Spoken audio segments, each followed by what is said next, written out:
అందరికీ నమస్కారం. ఈరోజు విజయవాడ పశ్చిమ నియోజకవర్గం 52వ డివిజన్ కార్పొరేటర్ గారైన తంగెళ్ల రాము గారి ఆధ్వర్యంలో ఈ యొక్క గడప గడప కార్యక్రమంలో పాల్గొనడం జరిగింది. ఈ కార్యక్రమానికి స్థానిక నాయకులు, కార్పొరేటర్లు, చైర్మన్లు, డైరెక్టర్లు, వివిధ సంఘాల నాయకులు, అలాగే నగరాల సంఘాల అధ్యక్షులు బాయన బాబ్జీ గారు, అలాగే ఈ యొక్క కార్యక్రమానికి వైఎస్ఆర్సీపీ నాయకులు, అభిమానులు అందరూ కలిసికట్టుగా ఈ యొక్క గడప గడప కార్యక్రమంలో పాల్గొనడం జరిగింది. ఈ కార్యక్రమానికి ప్రతి ఒక్కళ్ళు కూడా నడుం బిగించి నా విజయం కోసం ప్రతి అడుగులో అడుగు వేసి ముందుకెళ్తున్నారు. మంచి స్పందన వస్తుంది, ప్రజలు ఆశీర్వదిస్తున్నారు. మమ్మల్ని అందరం ముందుకు తీసుకెళ్తూ మేము ఉన్నామయ్యా, నీకు జగనన్నని గెలిపించుకుంటాం, అలాగే మళ్ళీ ముఖ్యమంత్రి చేసుకుంటాం, నీకు మేము భారీ మెజారిటీతో గెలిపిస్తామయ్యా అని చెప్పి వాళ్ళు చెప్పడం జరుగుతుంది. నిన్న పెన్షన్ల కోసం వృద్ధులు కానీ, వికలాంగులు కానీ, అలాగే వితంతువులు కానీ ఎన్ని అవస్థలు పడ్డారు. బ్యాంకుల చుట్టూకి వెళ్ళి బ్యాంకుల చుట్టూ తిరిగితే మీ ఏలుముద్దలు పడట్లేదని, ఐరిష్ పడట్లేదని చెప్పేసి నానా అవస్థలు పెట్టారయ్యా, మాకు పొద్దున్నే 7ంటికి వెళ్ళి సాయంత్రం 6ంటికి వచ్చామయ్యా అని చెప్పి వాళ్ళు చెప్పుకోవడం జరుగుతుంది.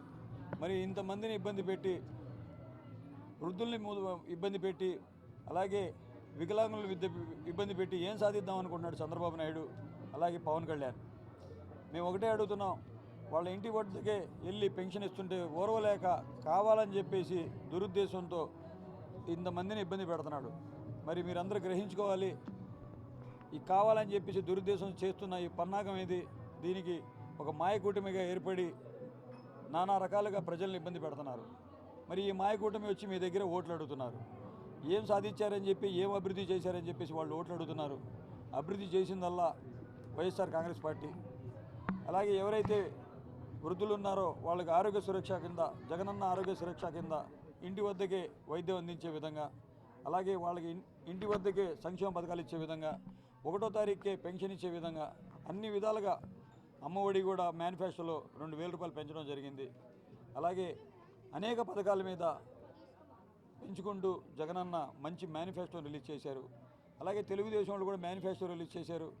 ఆ మేనిఫెస్టోని ముట్టుకోవడానికే అర్హత లేదు మాకు అని చెప్పేసి బీజేపీ వాళ్ళు పక్కకు తప్పుకుంటున్నారు. దాంట్లో మోడీ బొమ్మ కూడా లేదని చెప్పేసి వాళ్ళు చెప్పుకోవడం జరుగుతుంది. మరి వీళ్ళలోనే సమష్టత లేరు, వీళ్ళలోనే ఐక్యత లేదు. వీళ్ళు మా ప్రజలకి పాలించేవాళ్ళు. ఏదైనా మాట కానీ, ఏదైనా హామీ కానీ ఇస్తే ఆ హామీకి కట్టుబడి ఆ మేనిఫెస్టోకి విలువలు ఉండేటట్టుగా చేయాలి. కానీ మేనిఫెస్టోకి విలువ లేకుండా చేస్తున్న వాళ్ళు తెలుగుదేశం మాయకూటమి.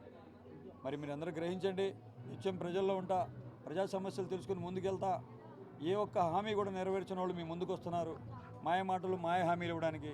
మీరందరూ గ్రహించాలి. సుజనా చౌదరి గారు ఒకటే మాట్లాడుతున్నారు, పశ్చిమ నియోజకవర్గాన్ని మార్చేస్తా, ఎన్ని అభివృద్ధి చేసేస్తా, సింగపూర్, జపాన్లని మాయ మాటలు చెప్పేవాళ్ళు వస్తున్నారు. మీరందరూ గ్రహించండి. గతంలో కూడా చంద్రబాబు ఎలాంటి మాటలు మాట్లాడాడో మీ అందరికీ తెలిసిన విషయమే. వాళ్ళ మాటల్లో పడొద్దు. వాళ్ళు ఏదో డబ్బులు వెదజల్లుతామని చెప్పేసి గ్రాఫిక్స్ చూపిస్తున్నారు. ఇచ్చేది పావులా అయితే హడావుడి మట్టికి రూపాయి హడావుడి చేస్తున్నారు. మీరందరూ గ్రహించండి. మా పార్టీలోంచి కొంతమంది చోటామోటా నాయకులను లాక్కొని ఏదో సంబరపడిపోతున్నారు. ఇది వైఎస్ఆర్ కాంగ్రెస్ పార్టీ అంటే ఇది మహాసముద్రం. ఈ సముద్రంలోంచి ఓ చిన్న నీటి బొట్టును తీసేసి వాళ్ళు ఏదో సంకలు ఎగరేసుకుంటున్నారు. క్యాటర్ చూడండి, మాతో పాటు ఎంత క్యాటర్ తిరుగుతుందో. ప్రజలు మాకు వచ్చి బ్రహ్మరథం పడుతున్నారు. మా క్యాటర్ పొద్దునుంచి సాయంత్రం దాకా అలసట లేకుండా తిరుగుతున్నారు. కేవలం జెండాలు పెంచుకొని, జెండాలు జత కట్టుకుని వాళ్ళు తిరుగుతున్నారు. ఈరోజు పశ్చిమ నియోజకవర్గంలో బీజేపీ జెండా, అలాగే జనసేన జెండా, తెలుగుదేశం జెండా పెట్టుకొని తిరుగుతున్నారు. కానీ వైఎస్ఆర్ కాంగ్రెస్ పార్టీ శ్రేణులు మేమందరం కలిసి ఒకే జెండా, మాది వైఎస్ఆర్ కాంగ్రెస్ పార్టీ జెండా. ఆ ఎజెండాతో మేము ప్రజల ముందుకెళ్తున్నాం. మేము చేసేది ఏంటో తెలియజేయడానికి ముందుకెళ్తున్నాం. మేము చేసిన పనిని వివరించడానికి ముందుకెళ్తున్నాం. మీరందరూ గ్రహించుకోండి. ఈ యొక్క టూరిస్టులు వస్తుంటారు, ఎలక్షన్ ముందు వస్తారు, పిట్టల దూరలు ఏదో బుర్రకథ చెప్తారు, వెళ్ళిపోతారు. కానీ నిత్యం ప్రజల్లో ఉండే నాయకుడు కావాలి, మా సమస్యలు తీర్చే నాయకుడు కావాలి, మా సమస్యని పరిష్కరించే నాయకుడు కావాలి. మీరు అర్థం చేసుకోండి. మీలో ఒకటిగా ఉంటా, మీ అందరికీ తోడుగా ఉంటా, స్థానికుడిని, నన్ను ఆశీర్వదించమని చెప్పి మిమ్మల్ని అందరినీ వేడుకుంటున్నా.